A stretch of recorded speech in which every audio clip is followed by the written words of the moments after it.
hear our song. Yes. So I need to ask you a question. It's going to be kind of personal. Okay. Have you ever had one of those weeks, pretty sure we have, where everything just feels really off? Like you're extra tired. Maybe you're like snapping at everybody for what appears to be no reason. If you're like me, you're standing in front of the fridge waiting for it to give you life advice. But when somebody asks you how you're doing, you're like, I'm good. Yes. As a matter of fact, last week was one of those weeks. Everything was feeling way too heavy, more than usual. In fact, on Thursday, I was so exhausted that I couldn't even get up to go to the gym. And that, additionally to everything that I was feeling, it caused me some sort of disappointment as well, because I was trying to stick to my habit, and that created momentum and helped me with the mood. And I noticed that I was reacting more than usual. And in fact, I have to be more intentional to be able to check in my emotions, to not letting really, like you said, go into a spiral and not talking in a nice way. Yeah. So yes, very recent. Well, and I think most of us have probably been there. I think anybody that's listening is like, oh yeah. But it's really weird, right? Because deep down we know that something's wrong. There's just something off. It's not right. And we can feel it in how we get really irritated easily, in how we scroll for hours, guilty. Maybe we overbook ourselves. And in my case, I notice when I start binge watching, especially true crime on YouTube, I'm like, uh-oh.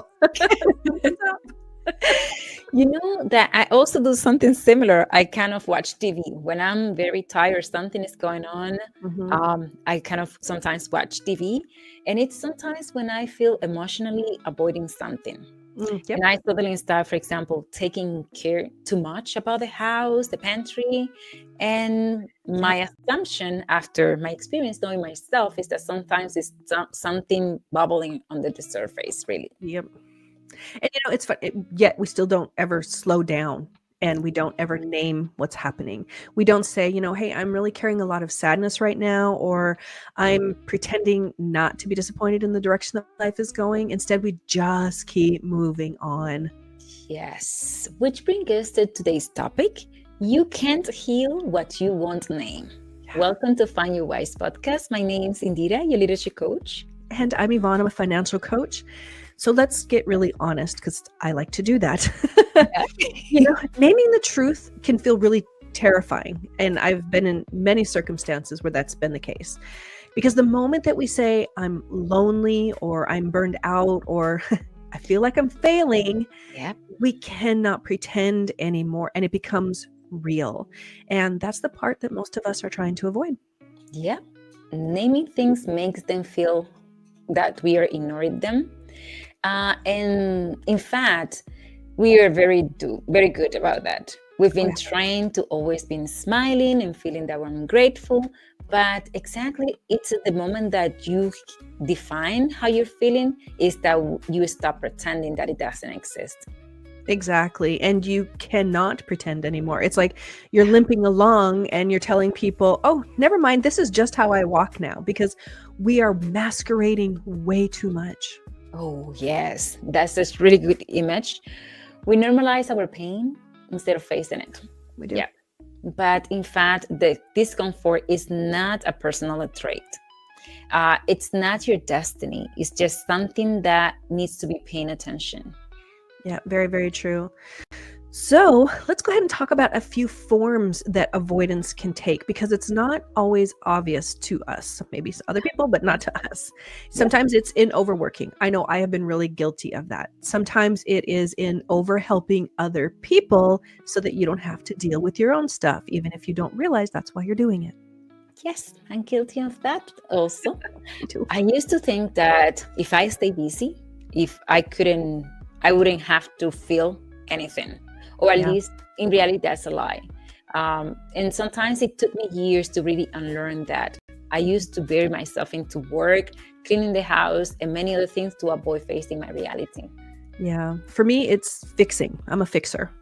Because if I couldn't fix my own heart, then I started fixing everything around me. Like if anything happened around the house, everybody's like, hire somebody. I'm like, nope, I got it. If my friends have drama, I can help you. But my own emotions, no, I wasn't touching that. I wasn't going to go there. Yeah. We often overthink and try to analyze our way out for our emotions. So we really just need to feel it. And I give you a good example about that. A few weeks ago, my younger son was preparing for his Mm, summer camp, his I remember first reading summer about that. camp, in fact. And he was irritable and complaining about everything. And I overheard him talking with his older brother in the kitchen. And he said, I'm mad. I don't want to go, and so on.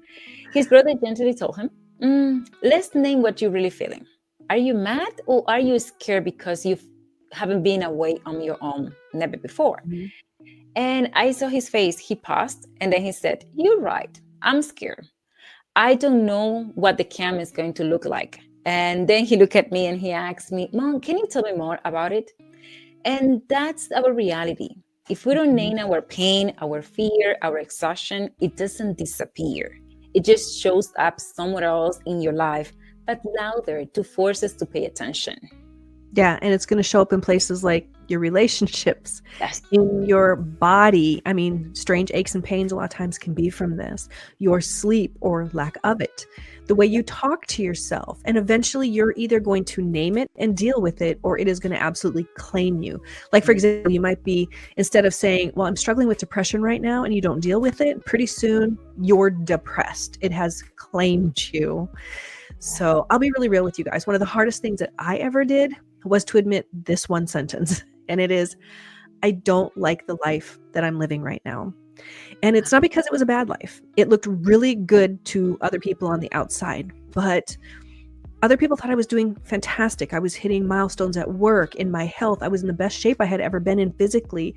All kinds of places I was doing fantastic, but inside, I felt completely disconnected. I was like on autopilot. I was emotionally exhausted. It was every day I was kind of like, I felt like I was performing some version of myself so that everybody else thought I was okay and everybody else was comfortable. But quietly inside, I was so miserable. Wow, that hit me to the throat because I relate to that example. For me, it was naming the fact that I was living a life that was way below my capabilities. I knew I could do more, but I was selling myself short. I was scared of starting over and just I didn't know how the process will be. Mhm. And that was part of our process of moving Canada. That was part of that Yeah. decision. And see myself doing something that it doesn't fulfill me anymore. It felt like a failure, Yeah. but pretending that it was fine, it was killing me alive. So it was worse. Yep, yep. And you can't even begin to heal from those moments if you're still clinging to the idea that everything is okay.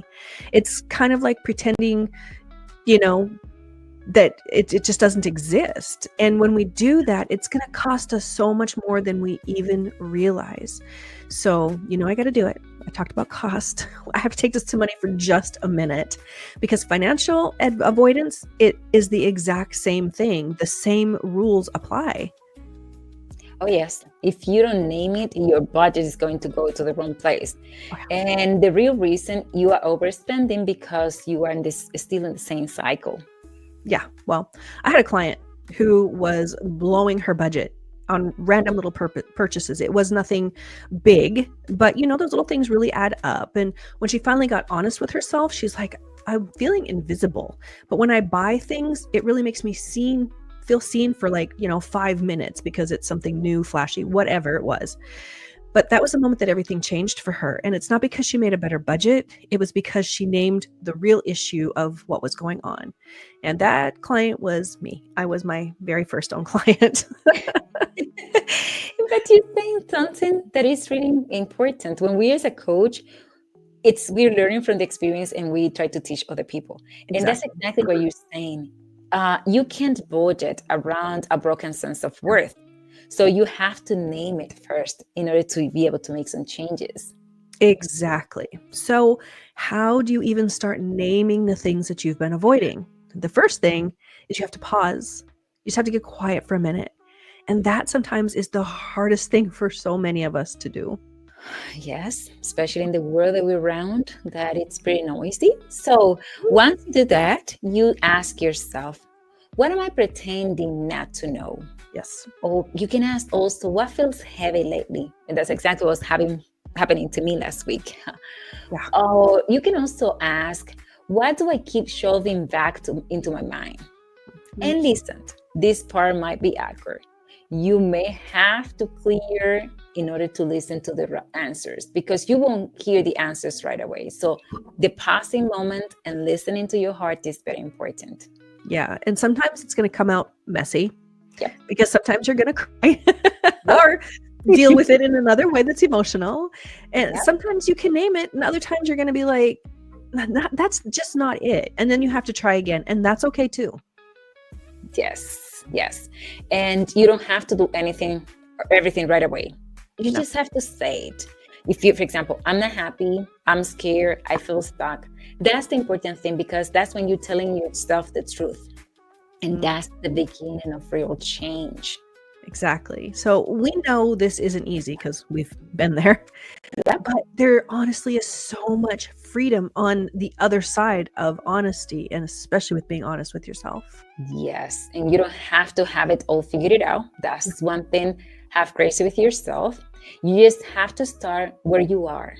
Healing doesn't require 12 steps to be done one at a time or at the same day. It just requires truth. That's the first step. Yeah. So if you feel that something has been sitting really heavy on your chest, maybe use this episode to give yourself permission to name it. Yes. And as you know, we're rooting for you. As always. And remember, healing begins the moment you say, this is what I feel. Right. And if today's conversation has stirred something up inside of you, share it. Talk about it.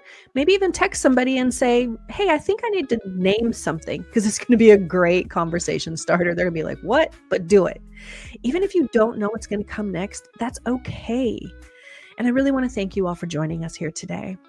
And if you enjoyed this episode, be sure to comment, like, subscribe, and share. Go gently, go honestly, and go name something that make a difference in your life. Nice to see you.